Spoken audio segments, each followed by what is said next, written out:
अभ्यास 5A प्रश्न 10 सत्यापन कीजिए यदि कोई n विषम संख्या है तो n कॉमा n की घात 2 माइनस 1/2 कॉमा n की घात 2 प्लस 1/2 पाइथागोरियन त्रिक हैं। ये जो दिए गए हैं ये पाइथागोरियन त्रिक हैं। इनको बताना है कि ये त्रिक होंगे या नहीं होंगे। तो ये संख्या की जगह पर यहाँ 3 पाइथागोरियन त्रिक ये जो हैं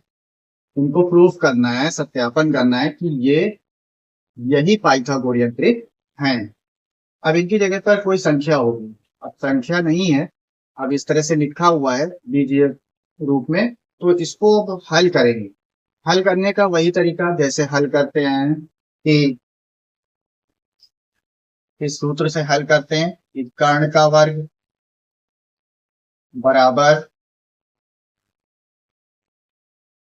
लंब का वर्ग प्लस आधार का वर्ग, इसी से हल कर लेना है। इसमें होता क्या है कि एक सबसे बड़ी जो संख्या होती है इसमें त्रिक में, उसको कर्ण मान लेते हैं, उसका वर्ग करते हैं, बराबर हो जाएगा बाकी जो दो छोटी हैं उनमें से एक लंब और एक आधार होगी, तो लंब का वर्ग कर लेंगे और आधार का वर्ग कर लेंगे और दोनों को जोड़ लेंगे, तो इन दोनों का मान इस अकेले कर्ण के वर्ग के बराबर आएगा। तो इधर का ये राइट हैंड साइड और ये लेफ्ट हैंड साइड का मान बराबर होना चाहिए। तो अब इसको हल करने के लिए कर्ण चूंकि सबसे बड़ी संख्या होती है, अब यहाँ पे भुजा कर्ण सबसे बड़ी है, तो यहाँ पे सबसे बड़ा ये है मान, इसका मान इन तीनों में ये सबसे बड़ी संख्या नजर आ रही है, तो इसको मान लेंगे कर्ण और इन दोनों को लंब और आधार मान लेंगे। तो अब इसको हल करने के लिए यहाँ पर इसको कर्ण की जगह पर इसको मान के लिख देना, ये सबसे बड़ी संख्या है, भुजा है सबसे बड़ी, तो इसको कर्ण की जगह पर लिखेंगे। अब कर्ण का वर्ग है तो इसका भी वर्ग हो जाएगा, तो n की घात 2 प्लस 1/2,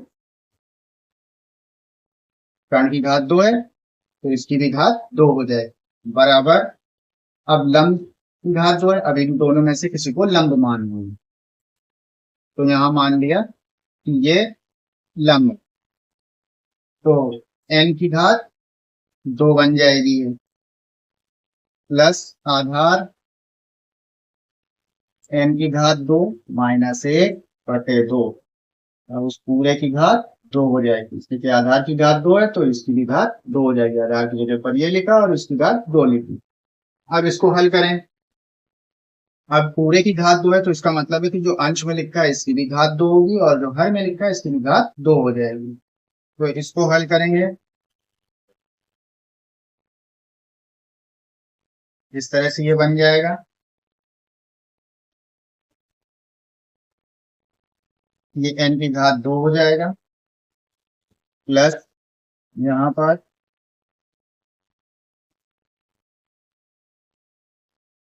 n की घात 2 माइनस 1, इसकी पूरे की घात 2 हो जाएगी और 2 की घात 2 हो जाएगी। अब इसकी घात 2 है तो ये a प्लस बी का फार्मूला यहाँ पे लगेगा, a प्लस बी की घात 2 फार्मूला जो होता है उसको यहाँ पे अप्लाई करते हैं। तो इसको जब अप्लाई करेंगे तो ये कुछ इस तरह से बन जाएगा। अब चूंकि यहाँ n की घात 2 है तो ये इसकी भी घात 2 हो जाएगी, तो इसकी घात 2 हो जाएगी इस तरह से, और प्लस फिर इसके बाद 1 की घात 2, फिर प्लस, अब यहाँ पर होता क्या है 2ab, तो 2 से गुणा हो जाएगा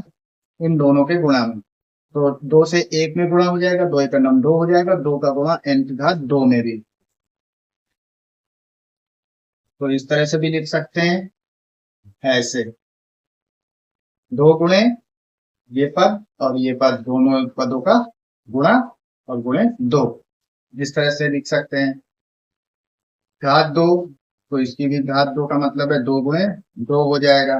गुणा कर लेंगे इसी तरह से इसको हल करेंगे, इसकी घात 2 ही रहेगी, n की घात 2 प्लस इसे हल करेंगे तो यहाँ n की घात 2 है, इसकी भी घात 2 हो जाएगी ऐसे, फिर प्लस 1 की घात 2 माइनस 2 गुणे, अब a गुणे b होता है तो इसका भी इसमें गुणा हो जाएगा,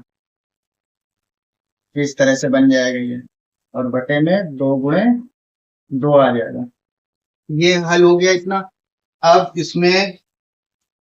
क्या करेंगे कि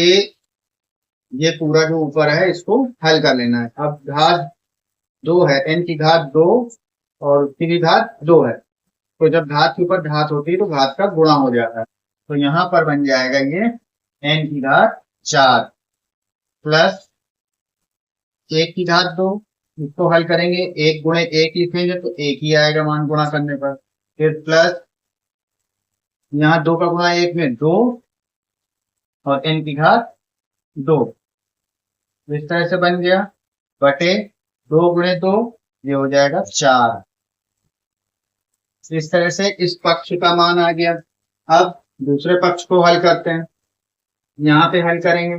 ये n की घात 2 ही रहेगा, इसे हल करेंगे n की घात 2 और इसकी भी घात 2 लगी है, घात के ऊपर घात तो इस घात का गुणा हो जाएगा, ये बन जाएगा n की घात 4, फिर ये प्लस 1 की घात 2 है तो 1 गुणे 1 यानी 1 आएगा, 2 गुणे 1 2 गुणे 1 2 आया, और गुणे n तो n की घात 2, इस तरह से ये बन गया, और 2 गुणे 2 यहाँ 4 बटे, इस तरह से ये हल हो गया पूरा। अब इस पूरे को हल करेंगे, अब यहाँ पे बटे में मान लेंगे 1, तो एलसीएम लेके जब हल करेंगे तो 4 का इसके साथ यहाँ गुणा हो जाएगा और फिर ये जोड़ कर लिखा जाएगा। तो इसको देखते हैं, यहाँ पर इसको हल कर लेते हैं आगे, इतना हो गया। अब ये 4 का इसमें गुणा हो जाएगा, तो गुणा होने पर हो गया 4 की घात 2, इस तरह से हो गया पूरा, 4 की घात ये 4 n की घात 2 और प्लस, अब यहाँ पर इसको ऐसे ही लिखना है, जैसे है वैसे ही पूरा उतार लिखना, जैसे भिन्न हल की जाती है वैसे ही हल कर, अब बटे 4। अब यहाँ 4 n की घात 2 है और ये है यहाँ पे माइनस 2 n की घात 2 है, तो इसको ये 4 n की घात 2 में से 2 n की घात 2 घट जाएगी, यहाँ पर ये ऐसा ही लिखा जाएगा, 4 n की घात 4 प्लस 1 प्लस 2 n की घात 2 बटे 4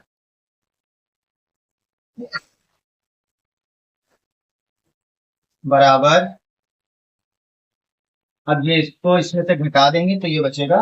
2 n की घात 2 बचेगा यहाँ। अब पहले हम इसको लिख लेते हैं, n की घात 4 प्लस 1, अब ये प्लस वाले में से माइनस वाले को घटा देना, प्लस 4 n की घात 2 में से माइनस 2 n की घात 2 घट गया, तो यहाँ बचेंगे प्लस के 2 n की घात 2 और बटे में 4। इस तरह से ये लेफ्ट हैंड साइड का मान, ये कर्ण की घात 2 का मान और इन दोनों का वर्ग का योग, ये जो मान आया ये दोनों बराबर हैं,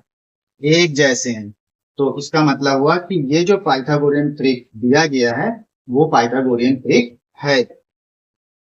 अगर बराबर न आ रहा होता, बराबर न होता इनका मान आपस में, तो ये पाइथागोरियन ट्रिक नहीं था, क्योंकि ये बराबर है इस वक्त, तो ये मान बराबर आ रहे हैं तो पाइथागोरियन ट्रिक है।